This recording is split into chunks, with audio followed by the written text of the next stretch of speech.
اور آج کا جو ماحول چل رہا ہے کہ لوگ تلفی کر لیتے ہیں، ان کے حوالے سے پیش کرتا ہوں، شعر کو سماعت کر لیں۔ پیچھے والے سوچ رہے ہیں کہ آگے والے بول ہی رہے، ہم کیا کریں، بولے کہ آگے والے کو سنبھالے رہے۔ بھائی آپ کی بھی ذمہ داری ہے، دونوں ہاتھ اٹھا کے کہیے یا رسول اللہ، ماشاءاللہ۔ شعر کو سماعت کر لیں کہ باپ کی وراثت میں، باپ کی وراثت میں بیٹیوں کا بھی حق ہے۔ سچ تو بولیے سبحان اللہ۔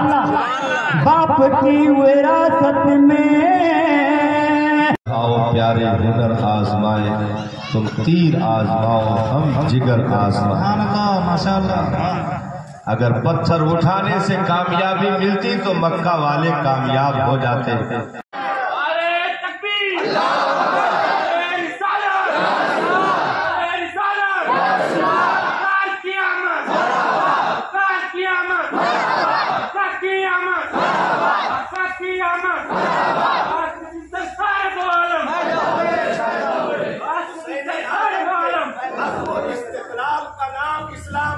ارے یہ کہہ لو علی اکبر کی 18 سال کا یہ جوانی کی چمکدار خوشبو کا نام اسلام ہے۔ حسن مصطفیٰ کے 19 سالہ خوشبودار جوانی کا نام مذہب اسلام ہے۔ عباس علم بردار کے بازوؤں کی قوت کا نام مذہب اسلام ہے۔ 6 ماہ کے اصغر کی مسکراہٹ کا نام اسلام ہے۔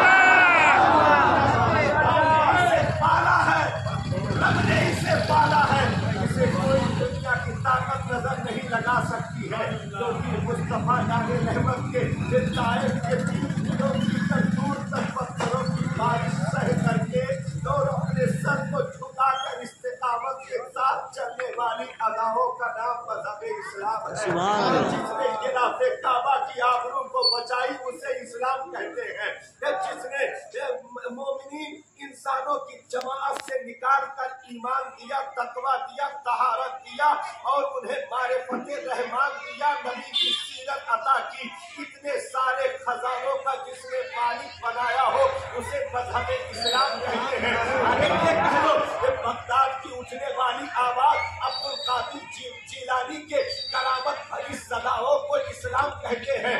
ہندوستان کی زمین پر اس جو ہے زمین کی چھاتی پر اپنے کھڑاؤں کی دھمک سے دنیا کو اپنی طرف متوجہ کر دینے والی ذات حضرت خواجہ معین الدین حسن سنجری کی پیر بہروز خدمت دین اور 90 لاکھ لوگوں کو ایمان کی خوشبو دینے یعنی معین الدین کی قربانیوں کا نام مذہب اسلام ہے۔ حضرت نظام الدین اولیاء کی محبوبیت کا نام مذہب اسلام ہے۔ حضرت قطب الدین بختیار کاکی کے تقویٰ اور طہارت کا نام مذہب اسلام ہے۔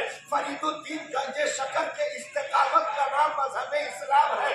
ارے مذہب اسلام ایسے چمکتے ہوئے سورج کو کہتے ہیں کہ جس کا خطبہ پیغمبر نے عرش اعظم تک کے پڑھا ہو، کہتے ہیں جس کے پڑھنے اور بچنے کی دعائیں راتوں کی تاریکیوں میں حجرہ عائشہ میں مسدے پر بیٹھ کر کے روتے ہوئے کی ہو، ایسی استقامت کی دعا جس مذہب کے لیے مانگی گئی ہو اسے مذہب اسلام کہتے ہیں۔ ارے بدر میں ٹوٹی جھوپڑی میں مصطفیٰ نے جس کے بچانے کے لیے رو دیا ہو اسے مذہب اسلام کہتے ہیں۔ جس کے لیے اپنے جگر کا ٹکڑا کروا دیا ہو اسے مذہب اسلام کہتے ہیں۔ احد کے میدان میں 70 صحابہ نے اپنے بدن کو ٹکڑے ٹکڑے جس کے لیے کروایا ہو اسے مذہب اسلام کہتے ہیں۔ تبوک کے میدانوں سے لے کر کے خندق کے ایوانوں تک خالد بن ولید کی جوان جو ہے ان تلواروں کی دھاروں سے لے کر کے حضرت سعد بن ابی وقاص اور ابن عاص کی جرأت بھری غیرت مندانہ مومنانہ فراست سے لے کر کے حضرت ابو عبیدہ ابن الجراح کی جرأت و جوانمردی اور بہادری کے ساتھ جس خدمت کو نچوڑ کر اتنے مجموعہ بنایا گیا ہو وہاں سے اٹھنے والی خوشبو کو مذہب اسلام کہتے ہیں۔ جاری کی وہ مذہب اسلام جس کے لیے فاروق اعظم نے راتوں کی تاریکیوں میں شب بیداری کی، وہ مذہب اسلام جس کے لیے عثمان غنی نے پوری دولت داؤں پر لگا دی، وہ مذہب اسلام جس کے لیے شیر خدا نے شجاعتوں بھرا سفر کیا ہو، وہ مذہب اسلام ارے جس کو بچانے کے لیے علی نے مکہ میں چادر نبی کی اوڑھی ہو، اسے مذہب اسلام بچانے کے لیے صدیق نے کالے سور میں سانپ کے ڈنک کو سہ لیا ہو، اسے مذہب اسلام کہتے ہیں۔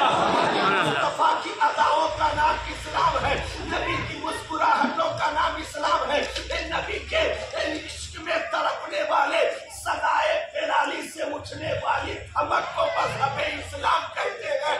جس کو کعبہ کے چھت سے بلند کیا گیا ہو وہ مذہب اسلام، جسے بدر و احد حنین و خندق و تبوک کے ریختاروں سے صداؤں میں رکھا گیا ہو وہ مذہب اسلام، یعنی صحابہ نے جس کے لیے پوری زندگی دے دی وہ مذہب اسلام، اہل بیت نے جس کے لیے پوری زندگی داؤ پر لگا دی وہ مذہب اسلام، ولیوں نے جس کے لیے اپنی پوری زندگی داؤ پر لگا دی وہ مذہب اسلام۔ ارے جو بریلی میں مسکرا کر ٹوٹی چٹائی سے صدا دے دے، احمد رضا کی نوکری کا نام اسلام ہے۔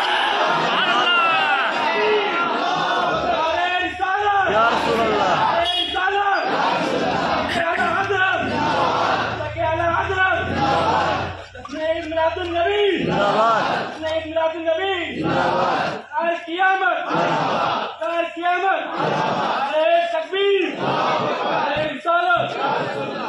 ربیع الاول انہیں کھوئی ہوئی چیزوں کو واپس کر دینے والے مہینے کا نام ہے۔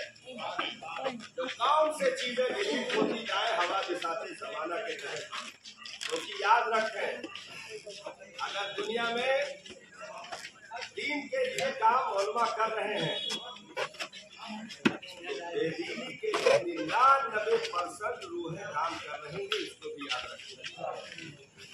یہ تو رب کا کرم ہے کہ نبی کی بشارتیں ثابت آ رہی ہیں، کیونکہ سرکار نے ارشاد فرمایا میری امت کے علماء بنی اسرائیل کے نبیوں کے مانند ہیں۔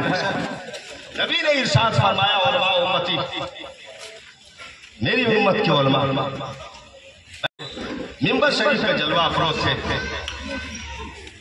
بات بنی اسرائیل کے علماء کی چل رہی تھی، آقا نے ارشاد فرمایا صحابہ بنی اسرائیل کے علماء نے اپنے ایمان کا جنازہ نکال دیا۔ صحابہ بچوں کو خاموش رکھیں، صحابہ بنی اسرائیل کے علماء نے اپنے ایمان کا جنازہ نکال دیا۔ وقت کے تجوریوں کی کھنک کے سامنے انہوں نے گھٹنے ٹیک دیے۔ صحابہ انہوں نے اپنی غیرتیں بیچ ڈالی، کیونکہ بنی اسرائیل کے مولویوں نے یہ کام کیا تھا کہ امیروں سے مل کر کے انہوں نے تورات ہماری طرف ہم کو نقصان ہماری طرف مطلب جو تورات میں، انجیل میں، زبور میں سرکار کی تعریفیں موجود تھیں، بنی اسرائیل کے علماء نے اسے کھرچ دیا اور تورات کے اس حصے سے ورق غائب کر دیا کہ کہیں یہ کتاب دیکھ کر کے لوگ ان کو نہ مان لیں، ڈیلیٹ کر دیا۔ یعنی ان صحائف میں سے، ان کتابوں میں سے جو چیزیں دین کے لیے تھیں، نبی کے تعلق سے اتری تھیں، اسے ان لوگوں نے مسخ کر دیا، سب ختم کر دیا۔ تو سرکار نے ارشاد فرمایا صحابہ بنی اسرائیل کے علماء نے اپنی غیرتوں کا جنازہ نکال دیا، رب کی نازل کی ہوئی کتاب میں انہوں نے تحریفیں کر ڈالی۔ یہ ذکر چل رہا تھا، ذکر ہوتے ہوتے پھر جب سرکار کے اپنی امت کے علماء کا ذکر آیا تو اب تک سرکار بیٹھ کر ذکر فرما رہے تھے، اچانک منبر پر اٹھ کر کھڑے ہو گئے اور 3 مرتبہ صحابہ کی طرف اشارہ کر کے ارشاد فرمایا، صحابہ خبردار کبھی ایسا نہیں ہو سکتا، صحابہ خبردار کبھی ایسا نہیں ہو سکتا، کبھی ایسا نہیں ہو سکتا۔ میری امت کے علماء جان تو دے دیں گے، اپنے ایمان کا سودا نہیں کر سکتے ہیں۔ میری امت کے علماء اپنی جانیں تو دے دیں گے لیکن ایمان کا سودا نہیں کر سکتے ہیں۔ تو جب بنی اسرائیلیوں کے مولویوں کا ذکر آیا تو آقا بیٹھے تھے، امت کے علماء کی بات آئی، کھڑے ہو گئے اور فخر کیا ہے نبی نے امت کے علماء پر۔ تو دور جیسے گزرتے جائیں گے، جہاں جہاں نقب لگانے کی ناپاک سازشیں رچی جائیں گی، وہاں پروردگار کسی نہ کسی عالم کو ضرور کھڑا کرے گا۔ اور یہ پوری تاریخ رہی ہے، پوری تاریخ رہی ہے بھائی۔ جلال الدین اکبر کے دور میں، جلال الدین اکبر کے دور میں اسی ہندوستان میں جب یہ ہوا کہ کچھ مکس لوگوں کو اپنے پاس وہ بٹھانے لگا، تو اب غلط صحبت پانے کی وجہ سے جلال الدین اکبر کا عقیدہ خراب ہو گیا اور اس نے معاذ اللہ دین الہی قائم کرنے کی ناپاک سازشیں رچی اور اپنے لیے سجدہ لوگوں سے کرنے کے لیے لازم کر دیا کہ جو بھی میرے پاس آئے پہلے میرے لیے سجدہ کرے، اور کہتا تھا کہ اللہ اکبر میں جو اکبر آتا ہے وہ میرا نام ہے، کسی اور کا نہیں ہے معاذ اللہ۔ یہ سازشیں رچی۔ اچھا قوم کیا ہے، یہ امت کیا ہے بھائی؟ ہر آدمی وہ لیبل تھوڑا لے کر اٹھے گا۔ قوم کو تو چلنے کے لیے کہا گیا ہے نا، چلانے والے تو مخصوص ہوں گے۔ چلنا تو آپ سب کا کام ہے، چلانے والے تو مخصوص ہوں گے۔ رب جن کا انتخاب کرتا ہے، تو اس دور میں بھی امت تھی ہندوستان میں، ایسا تو ہے نہیں کہ نہیں تھی، امت تھی۔ سب کلیجہ مسوس کر کے بیٹھ گئے کیونکہ بزرگوں کی سینچی ہوئی ان کھیتیوں کو آگ لگانے کی سازشیں رچی جا رہی تھی، جسے اسی ہندوستان کی زمین پر بزرگوں نے اپنا خون جگر دے کر کے دینی اثاثے کو محفوظ کیا ہو۔ جلال الدین کے فتنے اتنے بڑھنے لگے کہ لوگ اپنے ایمان کو بچانے کے لیے گلی کوچوں میں دوڑ رہے تھے کہ ایمان بچے گا کیسے، ڈاکہ ڈال دیا گیا۔ رب نے کرم فرمایا، سرہند کی مٹیوں سے ایک عالم اٹھ کر کھڑا ہوا، سبحان اللہ، ماشاءاللہ، واہ، جسے شیخ سرہند حضرت مجدد الف ثانی کے نام سے یاد کرتے ہیں۔ ماشاءاللہ، اٹھ کر کھڑے ہوئے، اس کے تمام کفری عقیدوں کو نوٹ کیا اور کہا اکبر سے گزارش ہے کہ توبہ کر لے، ان عقیدوں کی بنیاد پر یہ کافی ہوتا ہے۔ مناظرے ہو گئے، دربار میں بلایا، مجدد آئے، جب لوگ آتے تھے تو سجدہ کر کے آتے تھے، سر جھکا کر کے آتے تھے، مجدد ایسے پہنچ گئے تو چلے گئے، تو اس نے وہ دروازہ چھوٹا کروا دیا، دروازہ چھوٹا کروا دیا اور دوبارہ بلوایا کہ چھوٹے دروازے میں آئیں گے تب تو جھکیں گے، ذرا بھی جھکے تو میرے دل کو ٹھنڈ پہنچ جائے گا کہ میں نے مجدد الف ثانی شیخ سرہند کو جھکا دیا۔ مجدد آئے، دیکھا دروازے کا نقشہ بدلا ہوا، چھوٹا دروازہ ہو گیا۔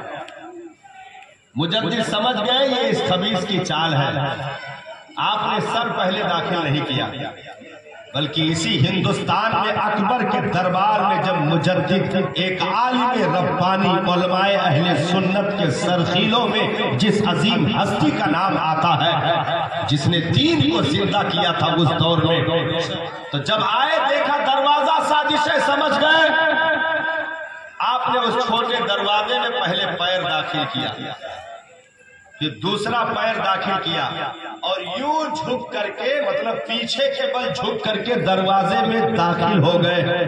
اکبر کی گردن جھکی تھی کہ سازش کامیاب نہ کر پائی. تو ہوتا ہے جب ظالم کسی بھی اینگل سے جب پیش نہیں پاتا ہے تو لاسٹ میں یہی ہوتا ہے کہ مار دو, لاسٹ میں یہی ہوتا ہے کہ سزا دے دو. تو اکبر جیسے ظالم جب مجدد کی ان چیزوں پر کنٹرول نہیں کر پائے تو آپ کو 3 سال کی سزا سنائی گئی اور گوالیار کے جیل میں بند کر دیا گیا. گوالیار کے جیل میں بند کر دیا گیا. مجدد کا قید میں جانا تھا. ہندوستان میں الگ گلی کوچوں میں ہنگامہ شروع ہو گیا کہ مجدد کو کیوں قید کیا گیا, مجدد کو کیوں قید کیا گیا, کیا معاملہ ہے. تو جو نہیں جانتے تھے وہ بھی جان گئے. پورا شور اٹھ گیا. 3 سال تک مجدد قید رہے. اکبر اپنی خرافاتوں کو چلاتا رہا. وہ سمجھتا رہا میرے ذلیل ہاتھوں سے اسلام موت کے گھاٹوں. میں تو حسنی حسینی ہوں. تو یہ طرز میں پڑھا گیا ہے لیکن یہ کلام بالکل نیا ہے. میرے آقا کی آمد ہے, میرے آقا کی آمد ہے, شاہ بدحا کی آمد ہے, میرے آقا کی آمد ہے. اب اس کے بعد اشعار ہے. عشق رسول پاک کا دیپک جلائیں گے. تھوڑا بول کے سن رہے ہو. اب سلام ہونا ہے تقریب انشاءاللہ. پھر اب یہی ہونے کے بعد سلام ہونا ہے تو اس لیے بیداری کے ساتھ سنیں. عشق رسول پاک کا دیپک جلائیں گے, تاریکیوں کو سارے جہاں سے مٹائیں گے. عشق رسول پاک کا دیپک جلائیں گے, تاریکیوں کو سارے جہاں سے مٹائیں گے. چھت پر نبی کے نام کا جھنڈا لگائیں گے. ارے رحمت کی بارشوں بھی جب کر نہائیں گے. میرے آقا کی آمد ہے, شاہ بدحا کی آمد ہے. یہ جلوس میں بھی انشاءاللہ ترانہ چلے گا ہے کہ نہیں؟ ہاں جلوس میں چلے گا. دعا کریں سلامت رہے. نعت رسول پاک پڑھیں گے بسد سنو, ہر وقت ان کا ذکر کریں گے بسد سنو. سنی کریں گے بہت سے مگر دل کا اہتمام. ارے گھر کے چراغ تمہیں گھروں میں جلائیں گے. میرے آقا کی آمد ہے, شاہ بدحا کی آمد ہے, میرے مولا کی آمد ہے. اب ظلم و ستم کا نام مٹے گا جہان سے, سب زندگی گزاریں گے دنیا میں شان سے. سب زندگی گزاریں گے دنیا میں شان سے. چہرہ ہر بشر کا کھلے گا غلام سے. جو لوگ رو رہے تھے وہ اب مسکرائے تھے. میرے آقا کی آمد ہے, میرے مولا کی آمد ہے, شاہ بدحا کی آمد ہے, میرے آقا کی آمد ہے. اور آخری شعر اس کا سن لیں, اس کے بعد 1-2 اشعار پھر صلاۃ و سلام. شمس و قمر ستاروں کا میلہ حسن رخ رسول کا صدقہ بٹے گا. 12ویں تاریخ میں سرکار کا صدقہ انشاءاللہ تقسیم ہوگا. شمس و قمر ستاروں کا میلہ لگا گیا. حسن رخ رسول کا صدقہ بٹے گا. ارے حور خوشی کے پھول لٹائے گی ہر طرف بغیر سلام خلد سے قدسی بھی آئے. میرے آقا کی آمد ہے، شاگرد کی آمد ہے. اور شرافت بھائی کہہ رہے تھے اسی کو اسی کو پلٹنے کے لیے کہہ رہے تھے میں تو حسنی حسینی ہوں، میں تو حسنی حسینی ہوں. مولا امام حسین رضی اللہ تعالیٰ عنہ کی شان اقدس میں وہ خیر تاریخ اس میں میچ تو نہیں کی جا سکتی ہے کیونکہ وہ بہت درد کی تاریخیں ہیں، لیکن ذکر تو کیا جا سکتا ہے نا، ذکر تو کیا جا سکتا ہے. میں تو حسنی حسینی ہوں، میں تو حسنی حسینی ہوں. تیری نسل پاک میں بچہ بچہ نور کا، تو گئے نور تیرا سب گھرانہ نور کا. تیری نسل پاک میں گئے بچہ بچہ نور کا، تو گئے نور تیرا سب گھرانہ نور کا. ارے کیا بات رضا اس چمنستان کرم کی، زہرا حسین اور حسن سے میں تو حسنی حسینی ہوں، میں تو حسنی حسینی ہوں، میں تو حسنی حسینی ہوں، میں تو حسنی حسینی ہوں.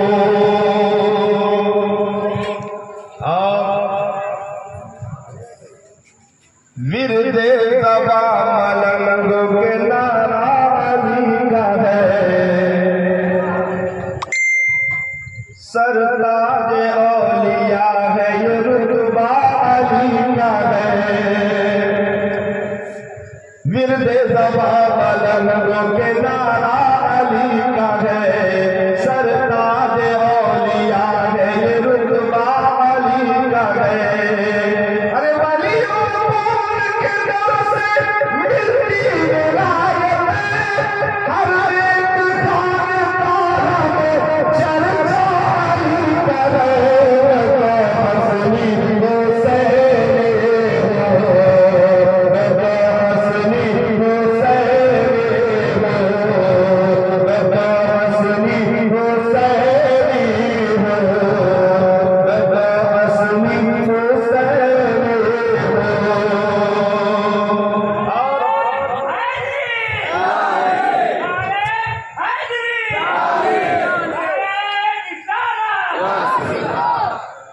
یا رب نجف کی گلیوں میں میرا بھی موت کرے،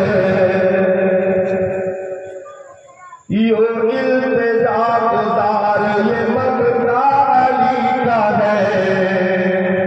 یا رب میرا گزر بھی ہو، یا رب میرا گزر، یا رب نجف کی گلیوں میں میرا گزر بھی ہو. یوں التجا گزار یہ مغنا علی کا ہے. اور اجازت بخش رب نے پورے علم فضل کا، ہر سبب نام کا مولا علی کا ہے. میں تو حسنی حسینی ہوں،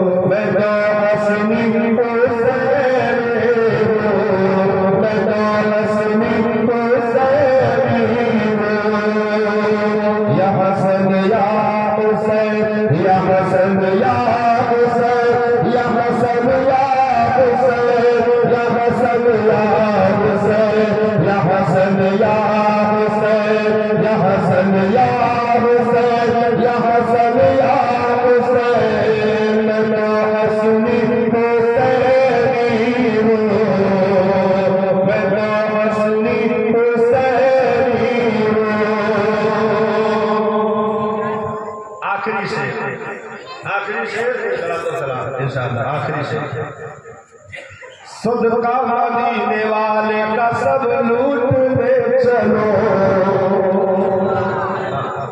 صدقہ مدینے والے کا سب لوٹنے چلو، سوئے نجف کی عرس پھر آیا علی کا گئے، سوئے نجف کی عرس پھر آیا علی کا گئے، ارے مشکل میں خود پڑ گئی مشکل میری تمام، ارے آمین یا مولا مولا علی کا گئے، بسنی میں سیری ہو، بسنی میں سیری ہو، بسنی میں سیری ہو، بسنی میں سیری ہو۔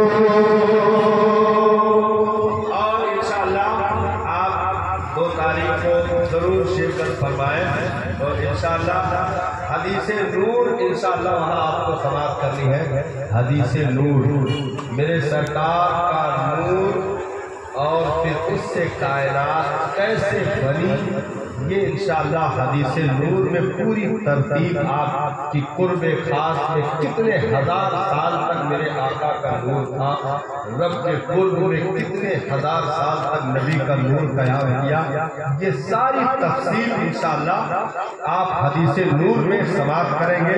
تو 2 تاریخ کو ضرور پہنچے انشاءاللہ، بہت اہم پروگرام ہونا ہے۔ اللہ تعالیٰ سلامت رکھے، بڑے بڑے سلام پیش فرمائیں۔